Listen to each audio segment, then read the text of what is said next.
try. Om Namo Bhagavate Vasudevaya. Om Namo Bhagavate Vasudevaya. Om Namo Bhagavate Vasudevaya.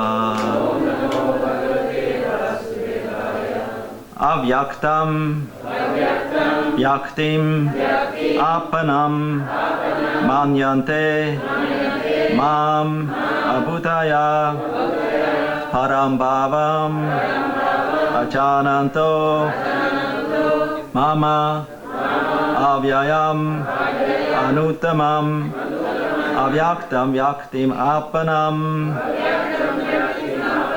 Manyante Mam Abhutaya Param Bhavam Ajananto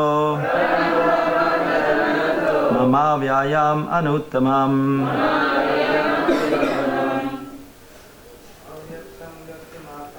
Avyaktam Yaktim Apanam Manyante Mama Bhutaya Param Bhavam Ajananto Mavayam Anuttamam. Avyaktam Yaktim Apanam Manyante Mama Bhutaya Param Bhavam Ajananto Mama Vyayam Anuttamam. Avyaktam Yaktim Apanam Manyante Mama Bhutaya Param Bhavam Ajananto Mama Vyayam Anuttamam. Avyaktam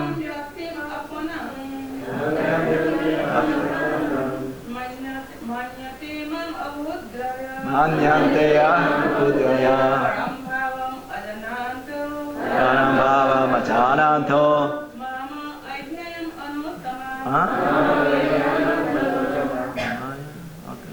Avyaktam non-manifested. Yaktim personality. Apanam achieved. Manyante think.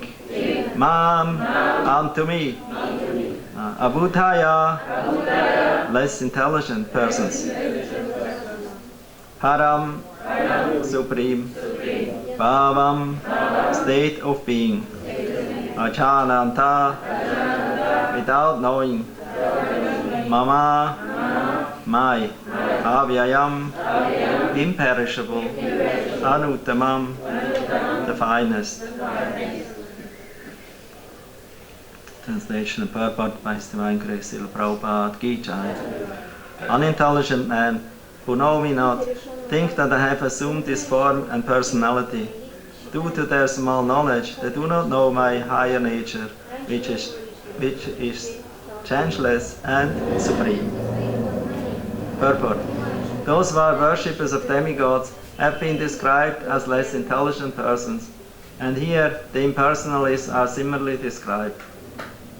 Lord Krishna, in his personal form, is here speaking before Arjuna, and still due to ignorance, impersonalists argue that the Supreme Lord ultimately has no form. Yamunacharya, a great devotee of the Lord, in the disciplic succession of Ramanujacharya, has written two very appropriate verses in this connection. He says, "My dear Lord, devotees like Vyasadeva and Narada know you to be the personality of Godhead. By understanding different Vedic literatures, one can come to know your characteristics, your form and your activities, and one can thus understand that you are the Supreme Personality of Godhead. But those who are in the modes of passion and ignorance, the demons and the non-devotees, cannot understand you. They are unable to understand you, however expert such non-devotees may be in discussing Vedanta and the Upanishads and other Vedic literatures. It is not possible for them to understand the personality of Godhead." In the Brahma Samhita it is stated that the personality of Godhead cannot be understood simply by study of the Vedanta literature. Only by the mercy of the Supreme Lord can the personality of the Supreme be known.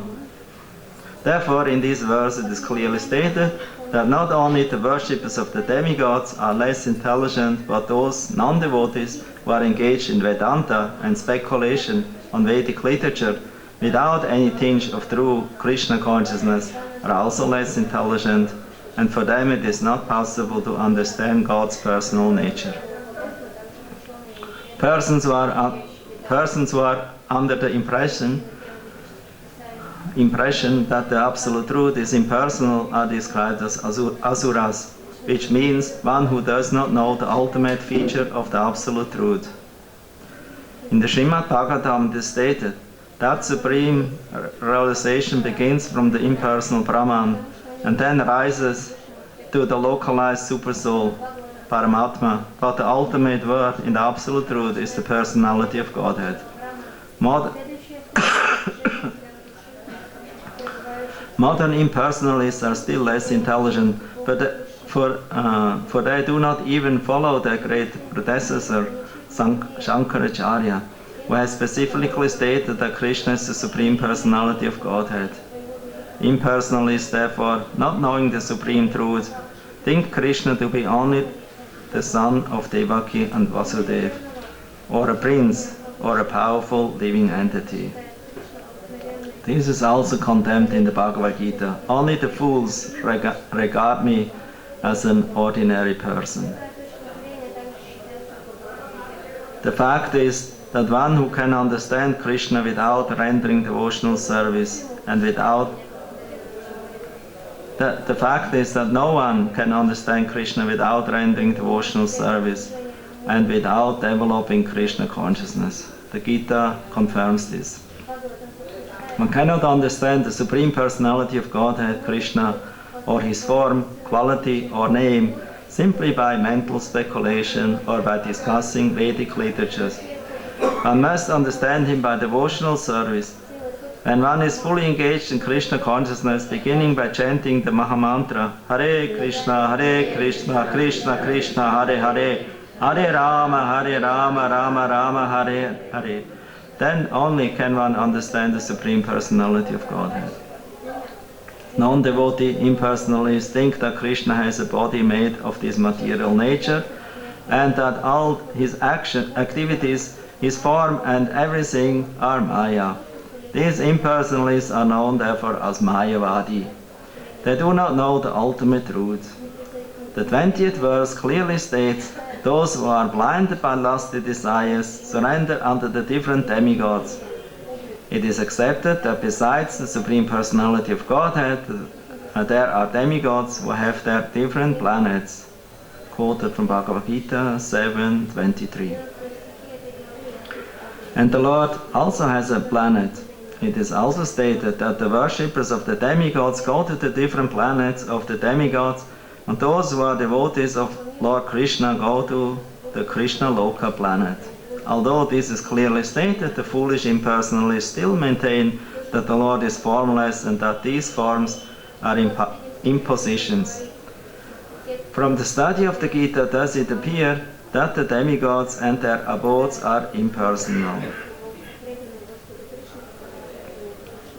Clearly neither the demigods nor Krishna, the Supreme Personality of Godhead, are impersonal. They are all persons. Lord Krishna is the Supreme Personality of Godhead and he has his own planet and the demigods have theirs. Therefore, the monistic contention that the ultimate truth is formless and that form is imposed does not hold true. It is clearly stated here that it is not imposed. From the Gita we can clearly understand that the form of the demigods and the form of the Supreme Lord are simultaneously existing and that Lord Krishna is Satchitananda, eternal blissful knowledge. The Vedas also confirm that the Supreme Absolute Truth is Anandamaya, or full of blissful pleasure, and that he is Abhyasad, by nature the reservoir of unlimited auspicious qualities. And in the Gita the Lord says that although he is Acha, unborn, he still appears. These are the facts that we should understand from the Gita. We cannot understand how the Supreme Personality of Godhead can be impersonal, the imposition theory of the impersonalist monist is false as far as the statements of the Gita are concerned. It is clear herein that the Supreme Absolute Truth, Lord Krishna, has both form and personality.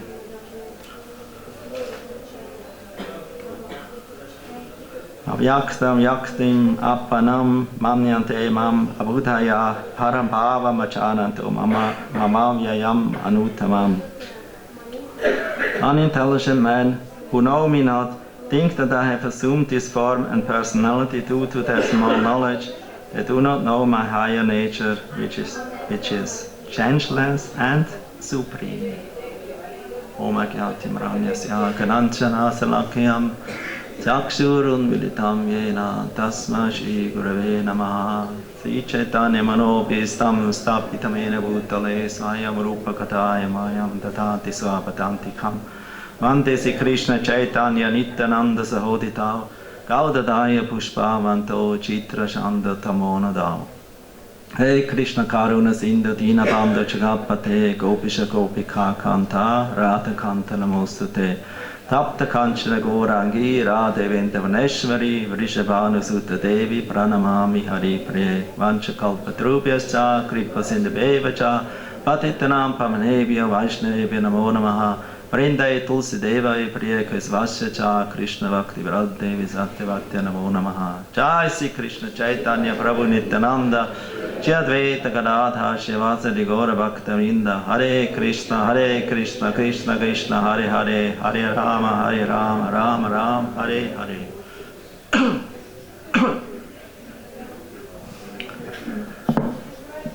So this topic in these chapters of Bhagavad Gita, they are very philosophical. It's actually the crucial points of the discussion of what is of personal and impersonal feature of the Lord, who are both truth or fact, because they are described throughout the Vedas and Upanishads and also discussed in the Vedanta. And therefore, to understand and to study the Bhagavad Gita, the 7th chapter, beginning after the 6th, because up to the 6th chapter, mostly karma yoga and some jnana mixed is explained, but mostly it's karma yoga. Jnana yoga further is discussed from the 13th chapter on up to the 18th, and this 7th, from the 7th to the 12th chapter, mostly bhakti or devotional service is discussed by Krishna to Arjuna. So therefore this middle section beginning with the 7th chapter is very important for devotees. Non-devotees, they mostly or don't like to go much further than to the 6th chapter of Gita. They make commentaries up to 6, but then after that not much is given information, because they cannot go deep in this understanding or accept the point of Krishna that he is actually the Supreme Personality of Godhead.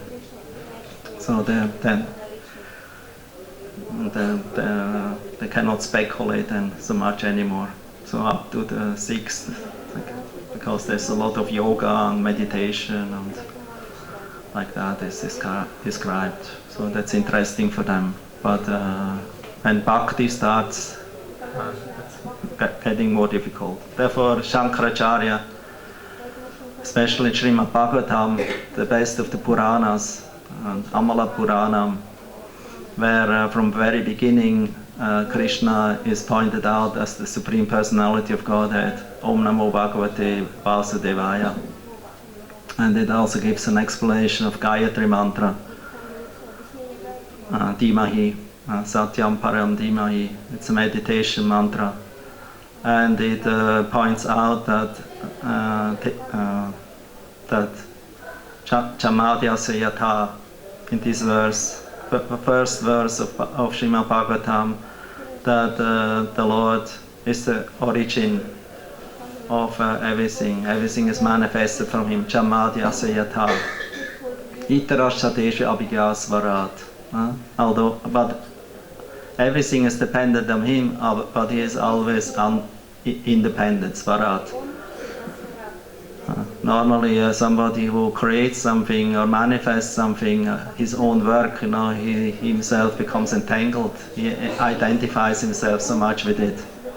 But Krishna is so much detached, is so much svarat, aloof of his own creation and manifestation, that he is not feels any, how we say,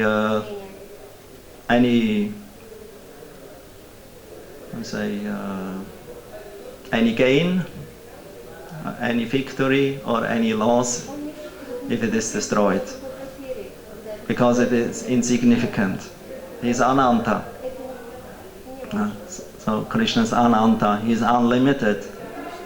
But although he is unlimited and he has unlimited forms and energies, if you speak about God or the personality, then also energy has to be included. Shakti, Shaktiman. So he cannot be without energy. Therefore, he is never an old man or something impersonal. So he is always full of energy, always new and fresh. And although he is unlimited, Achopisan, Avyayatma, Bhutanam Ishvaropisan, pointed out here in the purport. Praktin Samadishtaya Sambhavami Atma Maya. Although he is unborn, Acha means unborn. Although he is unborn, he still takes birth and and as a human form, sometimes as animal like Varaha, Nisingha, sometimes Vamanadev, a dwarf, sometimes a warrior incarnation, sometimes Ram like a king, sometimes like a Nisingadev, like half man, half lion, sometimes as Buddha, as somebody who is like non-violent and peaceful, absorbed in meditation, sometimes as Kalki in the end of Kali Yuga, cutting the heads of everyone, atheists who are alive still in the end of Kali, and only very rarely he comes as Krishna. But in the Dasavatar Stotra, Jayadev Goswami describes 10 incarnations. Krishna is not mentioned because he is avatari, he is origin of all incarnations.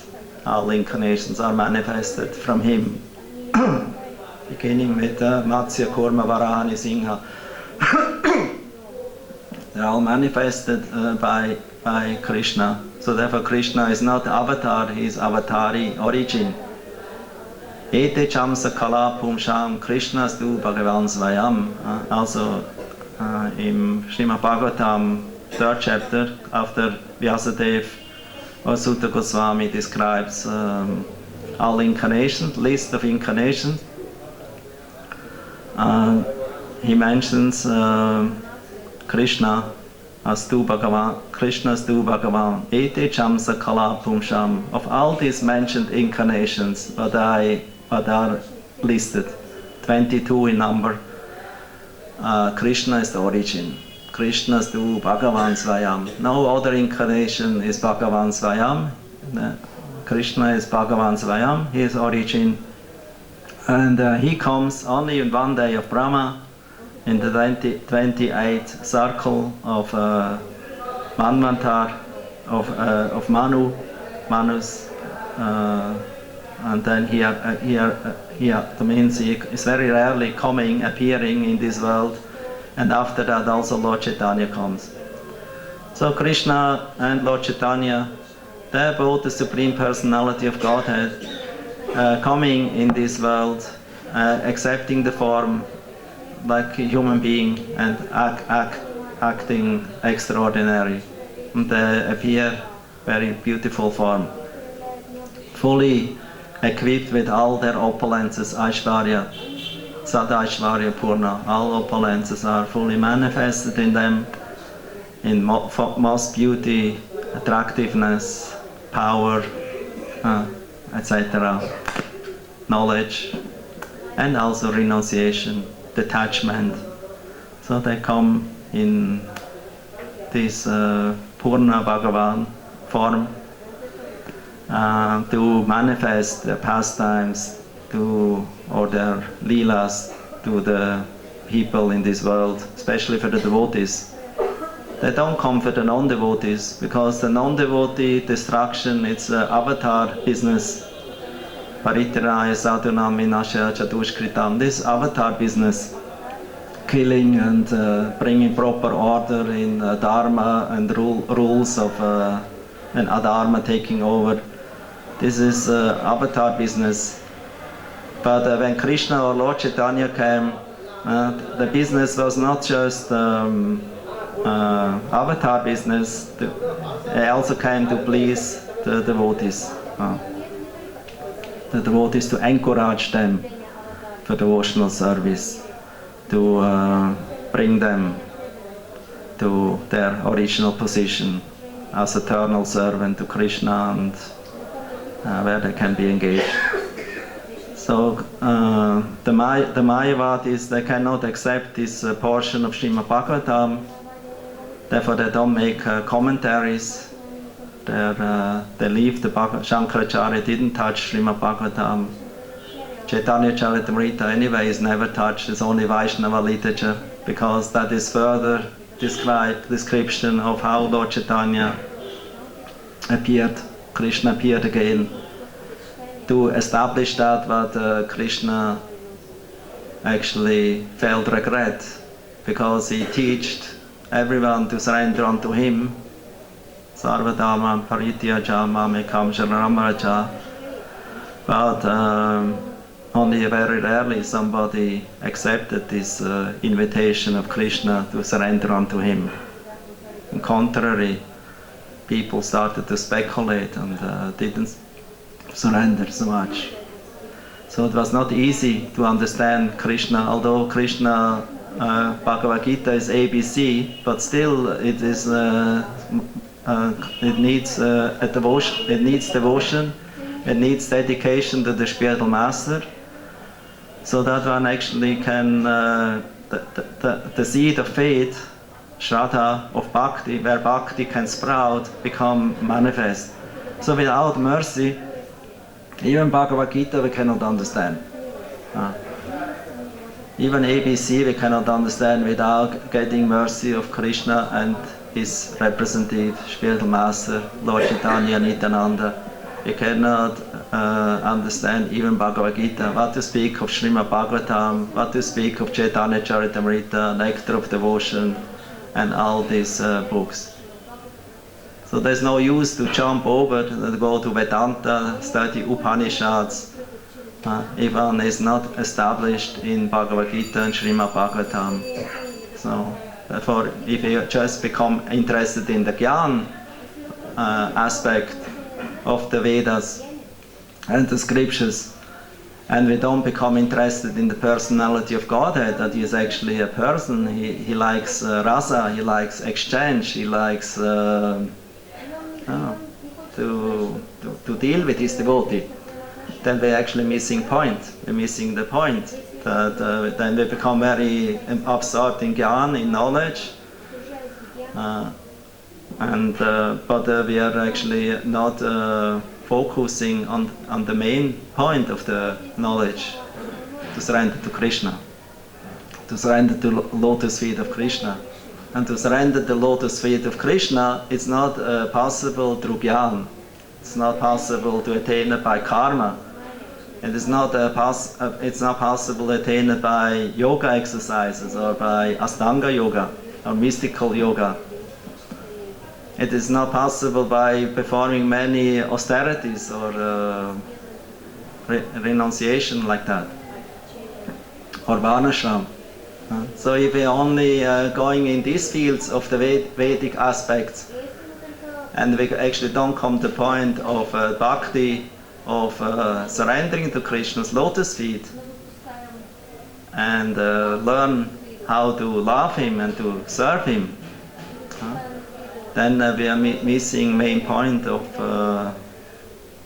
actually all the teachings of Krishna and Acharyas. So the point is ultimately, like Brahma says, if one doesn't have the mercy of Krishna, we cannot understand him. Because only by mercy of Krishna we can understand him. We can actually, and where is he understandable? He's understandable on the platform where we become free of anartha, of bad habits, and actually become attracted on the platform of attachment and ultimately prem to him. So without his mercy we cannot attain ultimate attraction or surrender to the personality of Godhead. And then we may continue to speculate and to study many scriptures like Vedanta and Upanishads and other knowledgeable scriptures, but without the mercy of Krishna, without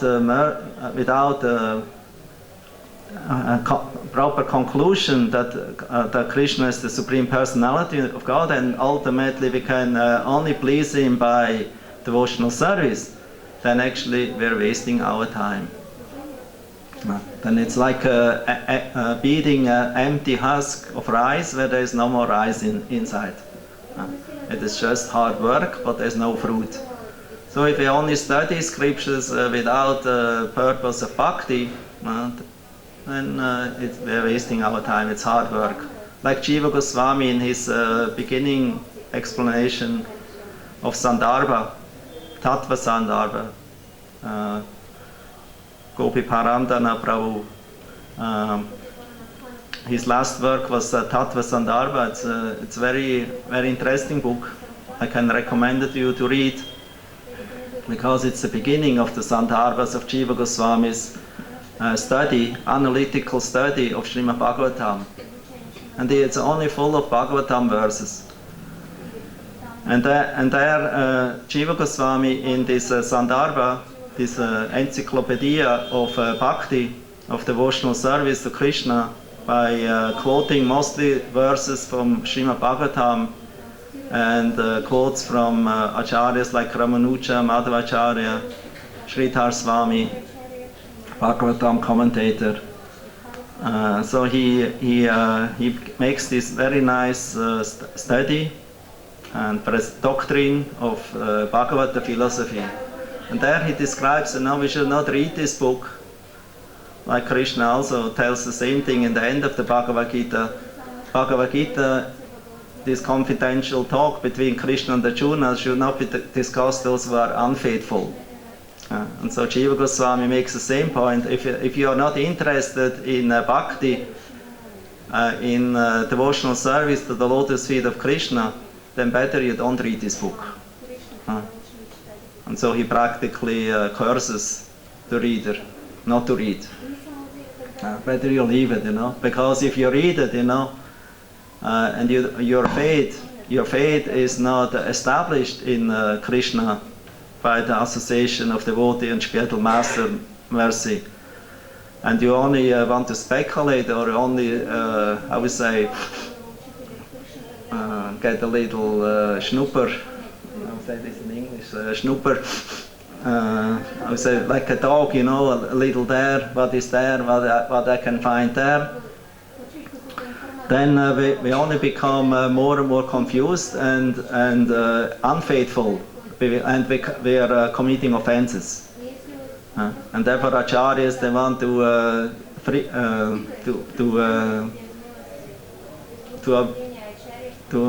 not give a chance of offenses, and therefore they warn, don't read.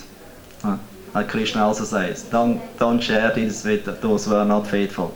But still, the devotee like Srila Prabhupada and other great acharyas, they think, oh, why not?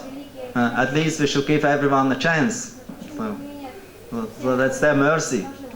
That's their mercy to give everyone a chance, to come in contact with pure bhakti. Because they understand without pure bhakti, if the people will not become informed, I know about it, but I don't tell them, then I actually become like a criminal. That Shastra also says, if you know the truth and the way to go, but you don't tell it to others, then you actually become criminal. You perform violence. It's called, you perform himsa. Negligence. Huh? Crime of negligence. Negligence? Crime of negligence. The crime of negligence. The crime of negligence. Okay. That's exactly what Prabhupada used to say? Okay, thank you. The crime of negligence. And that means it is violence, it is himsa. It is himsa, it's not ahimsa. So therefore those who are not spreading Krishna consciousness, those who don't inform people that Krishna is existing, that Krishna is God, and actually convince them by Guru Sadhu Shastra statements, then they become Jiva Himsa. They do violence to the soul. So it is therefore the duty of the Acharya to find means and ways how to bring people, all kinds of people, in contact with Krishna, with this process of Krishna consciousness. Even by trick. Even in one way or another. That's Rupa Goswami. In one way or another, one should try to make people come in contact with Krishna consciousness. Even if they become unfavorable and they chant Hare Krishna unfavorable or Krishna's name or about Hare Krishna, it is always favorable because they chant the holy name. So they become Agyata Sukriti. They get the special mercy. So Krishna, as already pointed on, Krishna was given opportunity. He wanted to share this knowledge through Arjuna to the world, but mostly became misinterpreted and misunderstood. And that's described in Chaitanya Charitamrita. Later on, he actually regretted because he thought to himself, actually only by my pure bhakti, bhaktis, the prema bhaktis, I only become conquered or attracted by my pure devotional, my pure devotees, loving devotees in Vrindavan.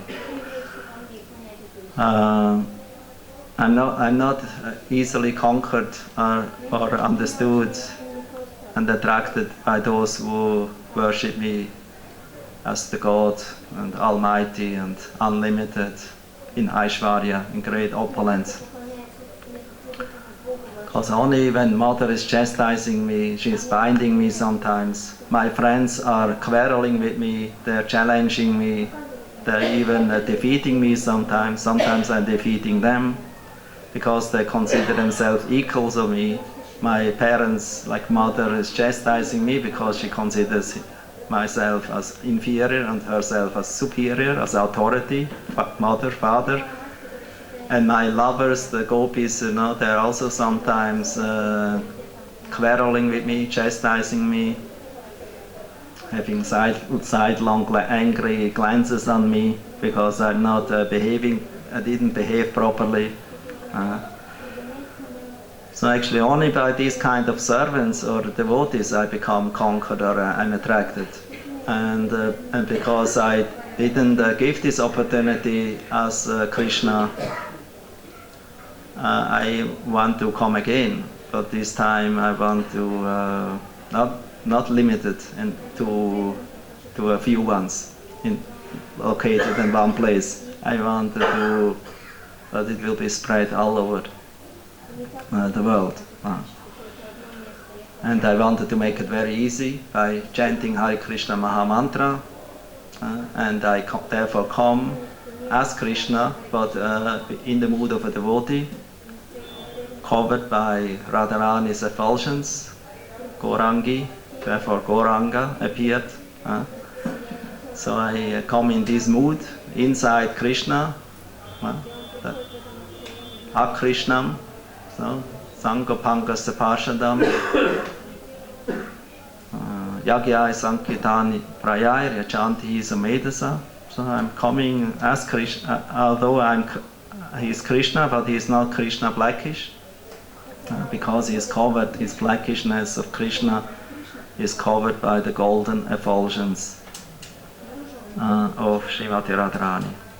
So this is the avatar or the manifestation of Krishna, most merciful combined incarnation of Radha and Krishna. And in this mood he comes, and he's not coming alone. He brings his Angas, Upanga and Parshadas and Astras. He brings his different devotees, his expansions like Nityananda Prabhu Advaita Acharya. His devotees like Upangas, like the Srivas Thakur. He comes, his Parshadas, confidential devotees, like Gadadhar, those who are headed by Gadadhar Pandit, like that. And then he also brings the weapon. The weapon in Kali Yuga is Harinam, as we know, and Lord Chaitanya's beauty. So everyone became paralyzed or completely attracted and conquered by the beauty of Lord Chaitanya. Achana Lambito Puchao Kanakava Tatao Sankirtana Kapitaro Kamalaya Takshao Vishvambaro Dvichavaro Yugadharma Palau Vande Chagapriya Karo Karuna Avatarao. Vrindavan Das Thakur in Chaitanya Bhagavat, he offers his Mangala Charan, his prayer of auspiciousness in beginning of his work, where he offers his obeisances to Nityananda Prabhu and Gauranga, Chaitanya Mahaprabhu, the two brothers who appeared. They have very beautiful golden complexion, they have very long arms and beautiful lotus eyes. They are the fathers of the Sankirtan movement, Sankirtan Pita, Yuga Dharma Palau. They are the protectors of the Yuga Dharma, Harinam Sankirtan. Sankirtanaya Kapitaro Kamalaya Daksha Vishvambaro. They are the Vishvambara, the maintainers of the universe. Vishvambara, Dvichavaro, best of the Dvichas, of the twice born. Yuga Dharma Palau. Andechaka Priyakaro, Karuna Avatara. So they're Karuna Avatar. So all living entities are Priya, are dear to them, and because out of their mercy, they give them opportunity to come in touch with Krishna through the holy name.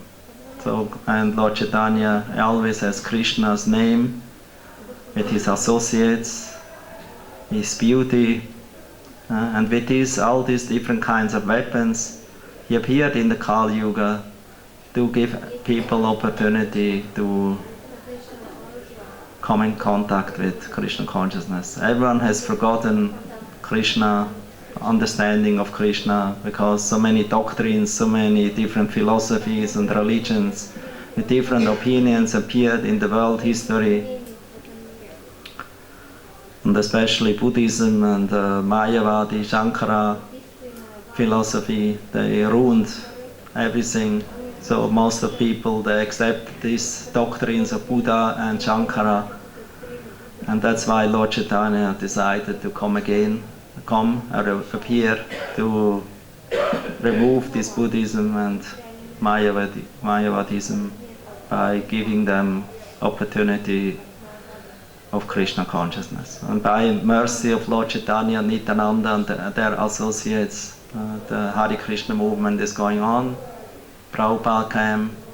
Prabhupada is Lord Chaitanya's man, so he is sent by him to come to continue the Acharyas and Lord Chaitanya's work to distribute and spread Krishna consciousness all over the world, in every town and village.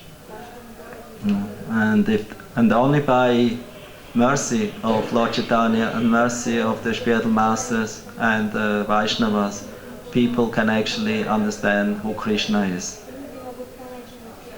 Still nowadays, so many people become knowers as philosophers and knowers of Vedas and Vedic culture and Hinduism and I don't know what, knowers of the truth, but they're actually misguiding because they're not Vaishnava. If you're not Vaishnava, you cannot understand Krishna, you don't have the mercy, therefore you cannot give Krishna. Ultimately, people become astray, they're misguided. So therefore, it's a great need for spreading Krishna consciousness, distributing Prabhupada's books, going on Harinam, preaching activities like that. It's very, very important. And also deity worship, that the people can come to a temple or to Grihasta's home and have association there and see how deity Krishna is not just kept in a Hindu way in a nook corner in the house and with a curtain or a door, just open for 15 minutes for short puja, and mostly not done by himself, by the householder himself. He has mostly somebody applied, a brahmana, who is doing the puja, and then the doors are closed, and then he is doing his work. He gets blessings and a little mahaprasad like that, and finish. They think about business now, go in action, in karma. But this is not meaning of devotional service. Meaning of devotional service is keep Krishna in the center, either in the temple or in your homes, personal home, or in your heart. Somewhere you have to have the temple where you can focus yourself and can regularly taking shelter. Because this material world is a place very crazy. As we all understand and see more and more, it becomes more and more crazy, and it becomes more and more dangerous and more bewildering everything. So it's on. We need a shelter, because people who don't have a shelter in God, in deep God consciousness, they all become more and more crazy. And they're doing all kinds of nonsense activities, and then ultimately, the only solution is God is dead or God is not existing, and I have anyway no help and hope ultimately, so I kill myself, or they take shelter in drugs. So only solution ultimately is the Sankirtan movement, because this is given by the Lord. He came because of that, to destroy Mayavadism and atheism and ignorance from the people's heart, by giving them holy name, by giving them knowledge about Krishna. Therefore, Lord Chaitanya, he advised Nityananda Prabhu, the first Sankirtan devotee, who was empowered by Lord Chaitanya, his Swarup. Nityananda is Swarup, Nityananda Swarup, his personal expansion of Lord Chaitanya, like Balaram, his personal expansion of Krishna. So Gauranga never comes alone, he always is with Nityananda.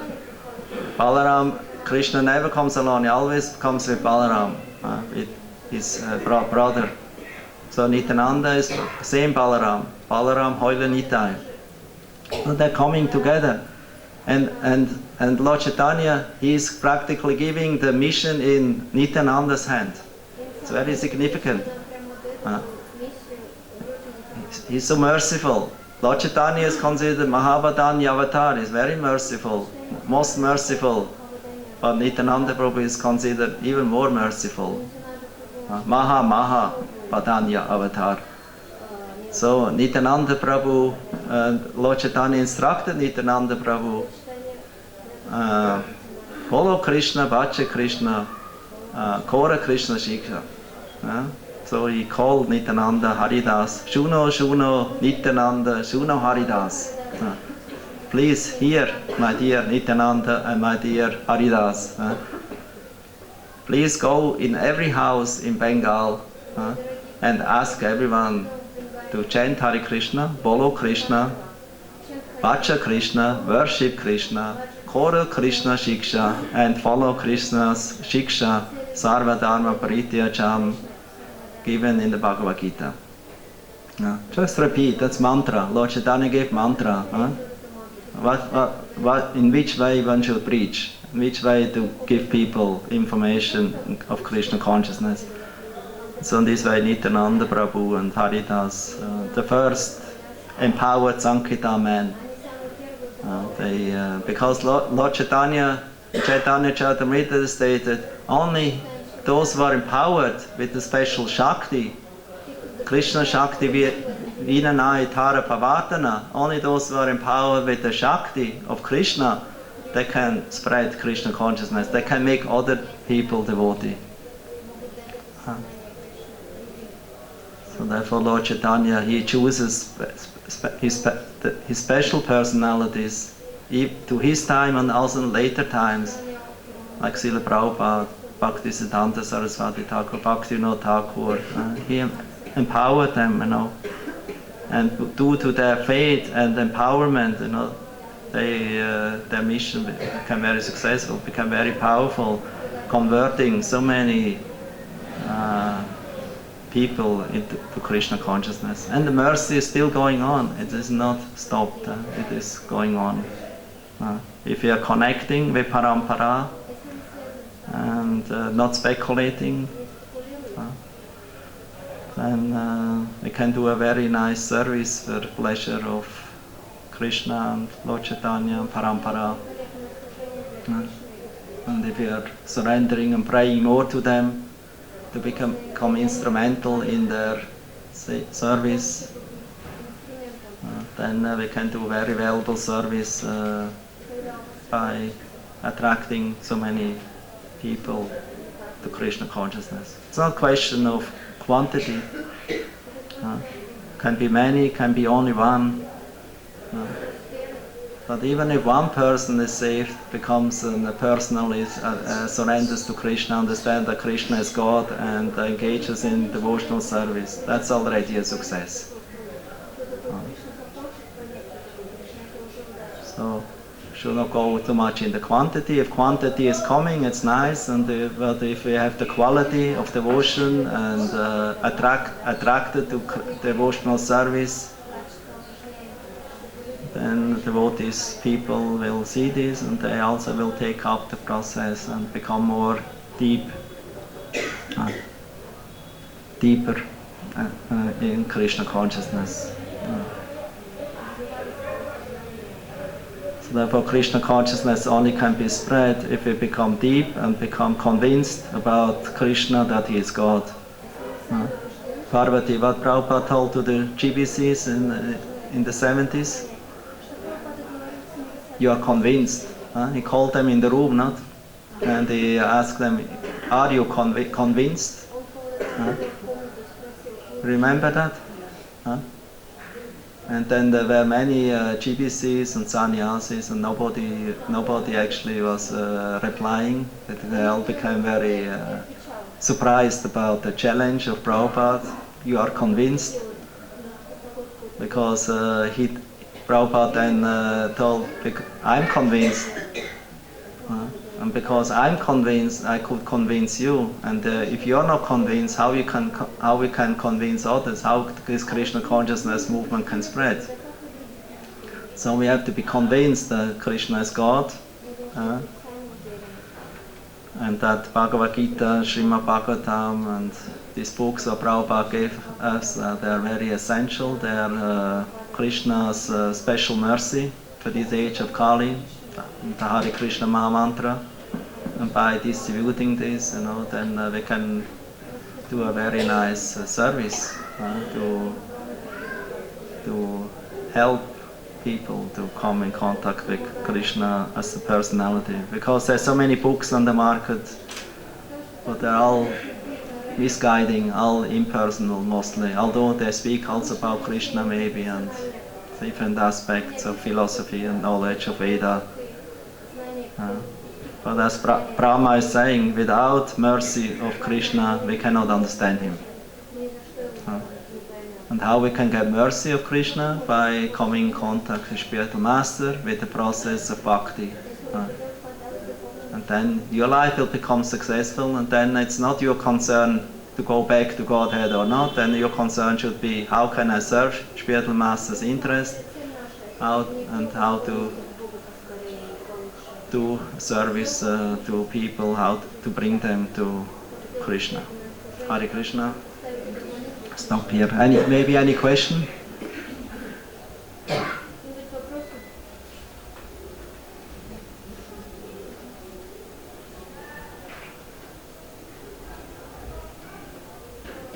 Parvati always has a question ready. No, okay. Actually, I appreciate your remark of Prabhupada asking, are you convinced? Yeah. Because when I was traveling throughout India, I met so many people who were interested in so many varieties of so-called spiritualism, and I was never very impressed.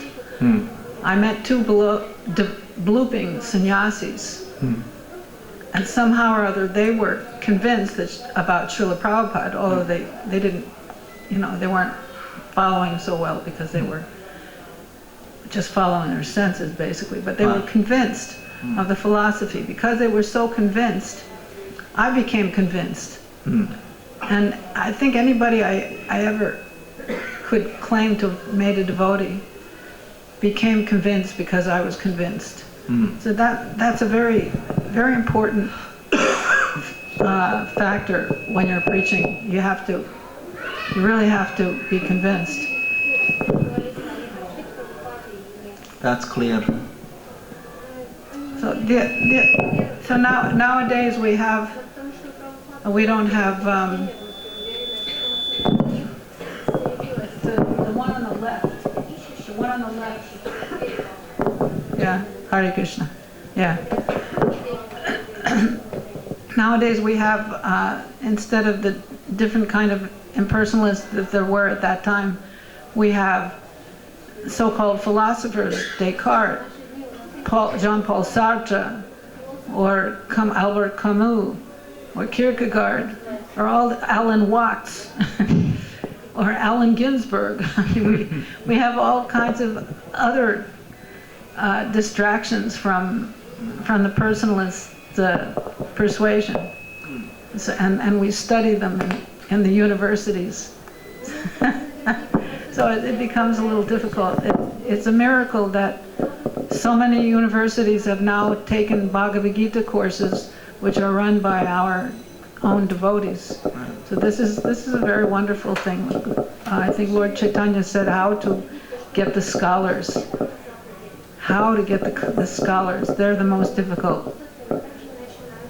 So Scholars and intellectuals.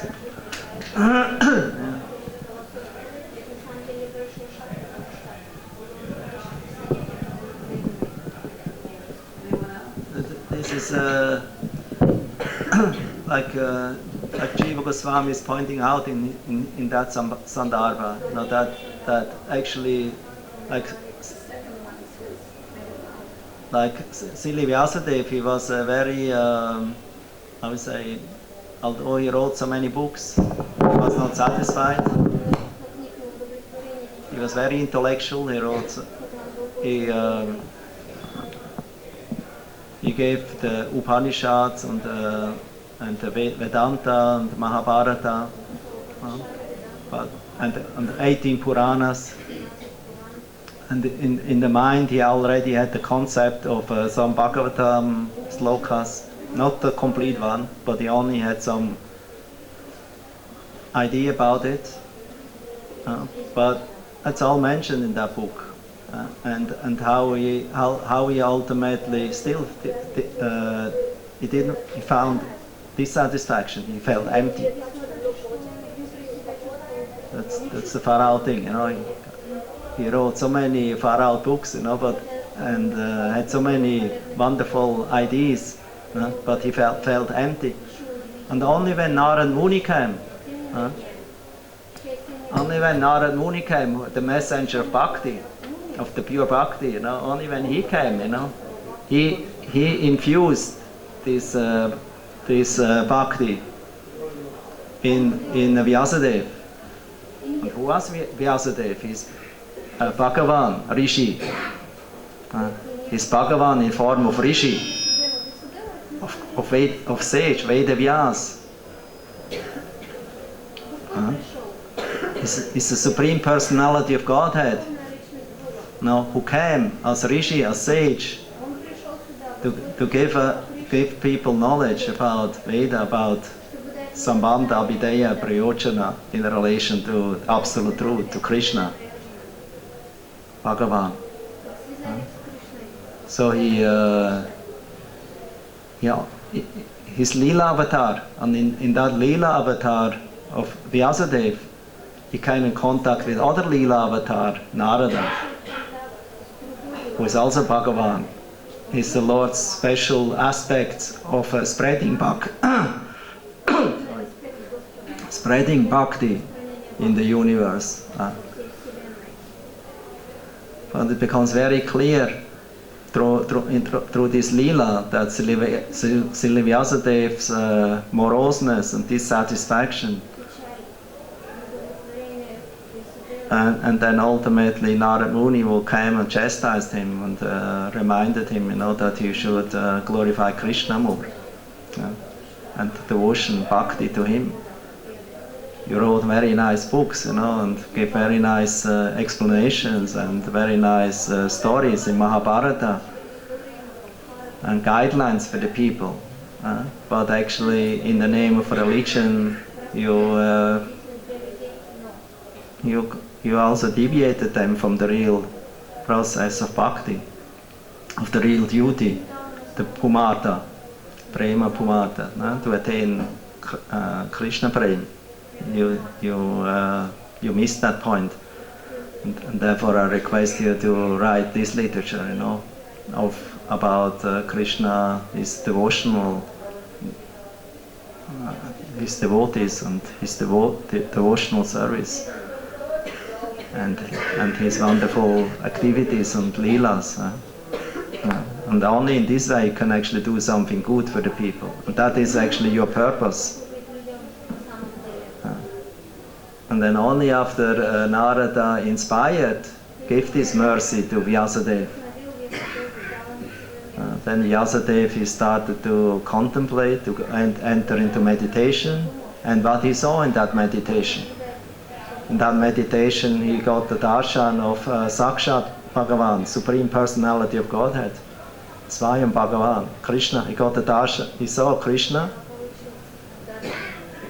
He saw living entities, his part and parcel, the jivas, and he saw also the Maya.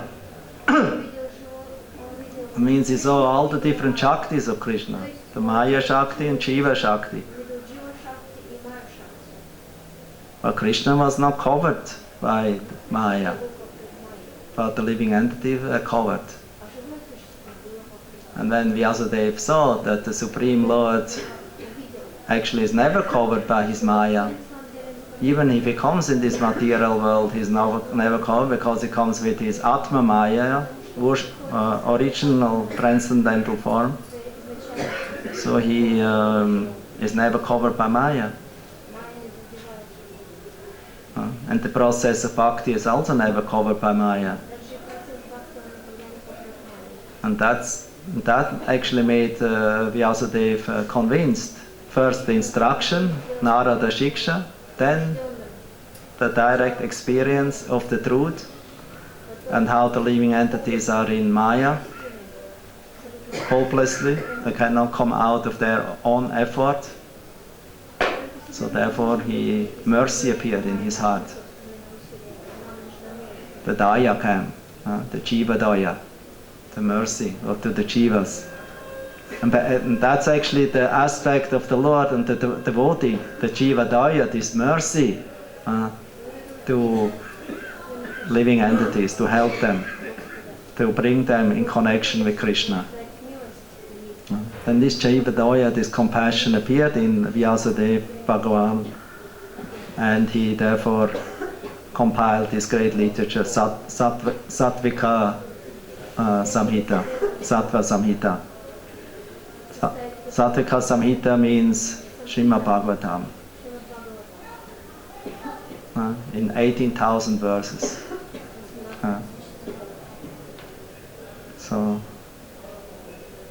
And then he spoke to Shukadeva Goswami, who gave it then further this mercy to Maharaj Parikshit. That's how the mercy, because they all became convinced.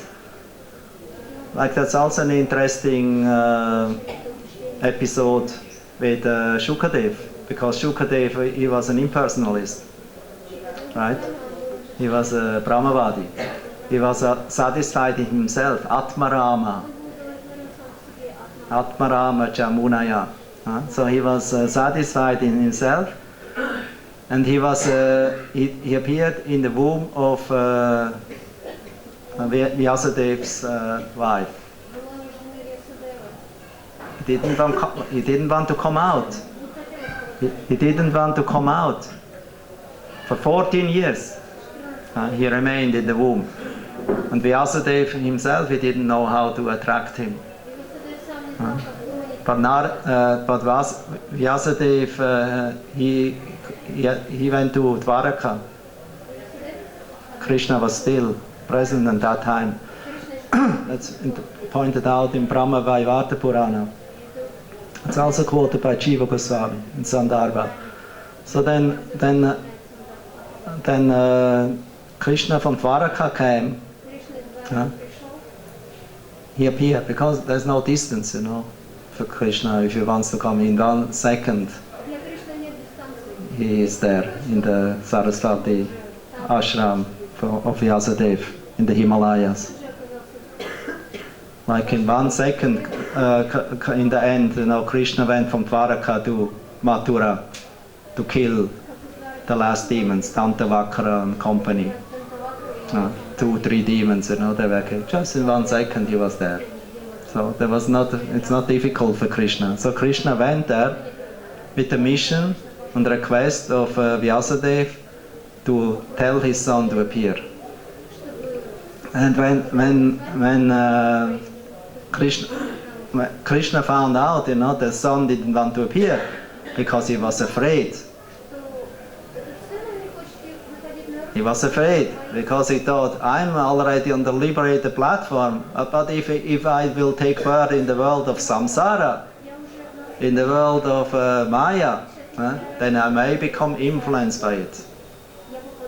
And I don't want to go in such kind of dualistic activities because I'm already liberated. And therefore Krishna himself had to come and convince Shukadeva to come out. And only when Shukadeva became convinced about Krishna's personality, about his wonderful qualities, gunas and characteristics, and his wonderful pastimes, when Shukadeva Goswami saw this beauty and wonderful nature of Krishna, he became so convinced, immediately to come out. And Krishna, because Krishna gave him blessing, you will not become entangled, you become Sankirtan devotee. So if you become Sankirtan devotee, you will never be entangled. Your life will become successful if you stay in Sankirtan mission somehow or other. So that's important. Therefore Shukadeva Goswami only came out of this to this world because of the mission, that he was convinced, yes, I have to spread the glories, the Sankirtan of Krishna. But actually Sankirtan means not only that many people are coming together. Sankirtan means the complete absorption in Krishna consciousness. That's another explanation of Sankirtan. The Sama Kirtan, and that means a very, very concentrated, absorbed, convinced, concentrated fiction, to be fixed in the holy name and in the Krishna Katha. This is Sankirtan. And it's not a question of many people. Even if 2 persons come together, 1 person and 2, then from that more and more can come. So Shukadev Goswami, he became convinced, and therefore he was ready to spread Krishna consciousness through Maharaj Parikshit. And everyone who saw Shukadev Goswami appearing in front of Maharaj Parikshit, so many sages came, demigods, powerful personalities from all over the universe. Even Narad and Vyasadeva were present. But when they saw Shukadev Goswami, his effulgence, his personality, they all offered respect. Of course, Narad and Vyasadeva not directly respect because they are superiors. But they were present because they were all eager to hear Srimad Bhagavatam from Shukadev. Because Shukadev Goswami was the empowered personality to make the Bhagavatam, who was already sweet, even sweeter.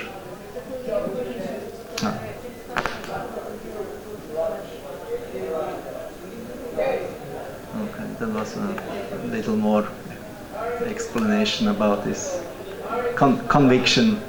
Even Shukadev Goswami had to be convinced, and Vyasadeva has to be convinced, and so that they could be fixed in that single-minded mission, and therefore they could actually give this Jiva Doya, this great mercy to the living entities in this world, in this age.